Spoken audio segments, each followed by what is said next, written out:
संजय राऊत वारंवार महायुतीमध्ये विधान करतायत. संजय राऊत महायुतीमध्ये विधान कसं आहे, फक्त टीव्ही चॅनलवरती दिसत राहणं हा मूळ त्यांचा उद्देश आहे. एकंदरीत त्यांच्या टीका टिप्पणीवरना मतदारांवरती काही फरक पडत नाही. हे आपण महाराष्ट्रामध्ये देखील पाहिलं, आपण आता दिल्लीत देखील पाहिलं. एक हाती सत्ता जिथे भाजपला मिळालेली आहे आणि जवळपास 27 वर्षानंतर सत्ता पालट हा दिल्लीमध्ये झालेला आपल्याला दिसतोय. म्हणजे भाजपला तिथे जे काही बहुमत मिळालेलं आहे आणि मला वाटतं जनतेने आता कौल दिलेला आहे की माननीय पंतप्रधान नरेंद्र मोदी साहेबांचं जे नेतृत्व आहे जनतेने मान्य केलेलं आहे. अशा वेळी संजय राऊत सारख्या व्यक्तीला कोणी महत्त्व देत नाही, आम्ही देत नाही. जेव्हा पहिल्यांदा आंदोलन निवडून आलो त्यावेळेस एक गोष्ट लक्षात आली होती. दिव्यांग कल्याण समितीचा तालुक्याचा अध्यक्ष म्हणून दापोली तालुक्यामध्ये जवळपास 2400च्या आसपास दिव्यांग होते, परंतु सर्टिफिकेट फक्त 700 ते 800 दिव्यांगांकडेच प्राप्त होते. कारण असं होतं की जिल्ह्याच्या ठिकाणी आरोग्य तपासणीसाठी जाणं त्यांना काही दिव्यांगांना शक्य होत नव्हतं. काही वेळा एकदा जाऊन आले परंतु त्यांना त्यावेळेला आरोग्य त्यांची तपासणी झाली नाही. एकंदरीत अंतर जास्त असल्यामुळे त्यांना ते सर्टिफिकेट मिळत नव्हतं किंवा त्यांची आरोग्य तपासणी होत नव्हती. आणि म्हणून मागील 5 वर्षामध्ये आपण तालुक्याच्या ठिकाणी आपण आरोग्य शिबिरं राबवून जवळपास 1200 पेक्षाही जास्त दिव्यांगांना आपण इथे सर्टिफिकेट आता मिळवून दिलेले आहेत. आणि 2300 किंवा 2400च्या आसपास जे दिव्यांग आहेत त्यापैकी जवळपास 2100च्या आसपास दिव्यांगांना आज आपण सर्टिफिकेट मिळवून दिलेले आहेत. आणि मला वाटतं सर्टिफिकेट नसल्यामुळे राज्य शासनाचं किंवा केंद्र शासनाचं असलेल्या सगळ्या योजनांपासून हे दिव्यांग वंचित राहत होते आणि नक्कीच त्यांना आता हा लाभ मिळायला सुरुवात झालेली आहे. अशी शिबिरं प्रत्येक तालुक्यामध्ये राबवली गेली पाहिजेत, यासाठी देखील मी प्रयत्नशील असेल. आता राष्ट्रवादी राजेश सावंतचा पक्षप्रवेश होऊ घातलाय त्याला गेला शिवसेनेत, त्यांचं स्वागत आहे. आणि अजून माजी आमदार येत आहेत अशी पण चर्चा आहे. आणि संजय राऊत शिवसेना वाढीसाठी आज कोकणामधील अनेक शिवबाडाचे कार्यकर्ते, त्यांचे काही नेते हे आज शिवसेनेमध्ये येऊ पाहतायत. नक्कीच त्यांचं मनापासून आम्ही स्वागत करतोय. त्यांनी यावं. शिवसेना पक्ष जो वंदनीय बाळासाहेबांना अभिप्रेत जे काम होतं शिवसेना पक्षाकडून ते खऱ्या अर्थाने माननीय एकनाथ शिंदे साहेब करतायत. त्यांनी बळ द्यावं आणि त्यासाठी त्यांनी सोबत यावं. त्यांचं स्वागत आहे. तर संजय कदमांची भाजपमध्ये जायची चर्चा चालू आहे, तर काय सांगता यावं? संजय तुमचं राजकीय विरोधक असते संजय कदम यांच्या भाजपमध्ये जायची चर्चा सुरू आहे.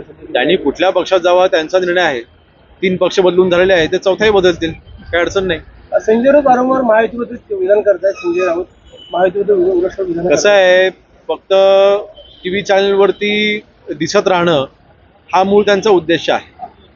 एकंदरीत त्यांच्या टीका टिप्पणीवरना मतदारांवरती काही फरक पडत नाही. हे आपण महाराष्ट्रामध्ये देखील पाहिलं, आपण आता दिल्लीत देखील पाहिलं. एक हाती सत्ता जिथे भाजपला मिळालेली आहे आणि जवळपास 27 वर्षानंतर सत्ता पालट हा दिल्लीमध्ये झालेला आपल्याला दिसतोय. म्हणजे भाजपला तिथे जे काही बहुमत मिळालेलं आहे आणि मला वाटतं जनतेने आता कौल दिलेला आहे की माननीय पंतप्रधान नरेंद्र मोदी साहेबांचं जे नेतृत्व आहे जनतेने मान्य केलेलं आहे. अशा वेळी संजय राऊत सारख्या व्यक्तीला कोणी महत्त्व देत नाही, आम्ही देत नाही.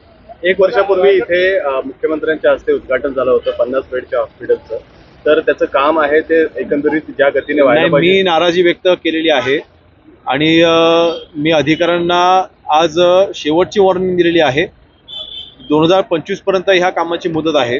जर का मुदतीमध्ये काम पूर्ण झालं नाही तर पुन्हा मुदतवाढ मागणं, मग परत ते जुनं एस्टिमेट असतं, मग ते कॉन्ट्रॅक्टर बोलतो परवडत नाही. या अधिकाऱ्यांच्या आणि कॉन्ट्रॅक्टरच्या हलगर्जीपणामुळे जर का प्रकल्प रखडला तर ही कारवाई अधिकाऱ्यांवरतीच आम्ही करायला लावू. एक गोष्ट देखील लक्षात राहिली आहे की मंत्रालयाच्या बाजूला असलेलं बांधकाम भवन तिथे जे काही RCC डिझाईन करणारे जे आर्किटेक्ट असतात, जे गव्हर्नमेंटचे अधिकारी असतात, त्यांच्याकडे प्रस्ताव पाठवले की 8-8 महिने ते मंजूर होऊन येत नाहीत. दापोलीचं देखील डिझाईन जे आहे प्लीनचं हे जानेवारी-फेब्रुवारी महिन्यामध्ये पाठवलेलं होतं, ते आता जानेवारीमध्ये मिळालेलं आहे. म्हणजे मार्चमध्ये पाठवलं, आता मिळालेलं आहे.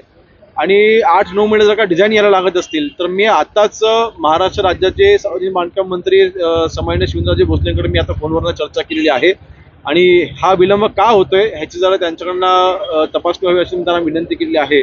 जे कोण अधिकारी डिले करतायत त्यांच्यावरती कारवाई करा अशी मी त्यांना विनंती केलेली आहे. रायगडचं पालकमंत्रीपद अजून पालकमंत्रीपदाचा तेढा सुटलेला नाही. आम्ही तर स्पष्ट आमची भूमिका आहे की ज्या जिल्ह्यामध्ये शिवसेनेचे बहुतांश आमदार आहेत, ज्या जिल्ह्यामध्ये पालकमंत्री पदावरनं गेले जवळपास 7-8 वर्ष संघर्ष होतोय आणि मला वाटतं तो वाद होऊ नये ह्यासाठीच ते शिवसेनेला मिळावं अशी आमची विनंती आहे. आज अदितीताई तिथे मंत्री म्हणून महाराष्ट्र राज्यामध्ये महिला बालकल्याण मंत्री म्हणून काम पाहतायत त्यांच्याबद्दल आमचं कुठले वाईट मत नाही, परंतु शिवसेनेला रायगड जिल्ह्यामध्ये न्याय मिळाला पाहिजे. शिवसेनेचे बहुतांश आमदार आहेत, 3 आमदार हे शिवसेनेचे आहेत, एक भाजपचे एक राष्ट्रवादीचे. अशा वेळेस ते पालकमंत्रीपद शिवसेनेला मिळावं अशी आमची भावना आहे.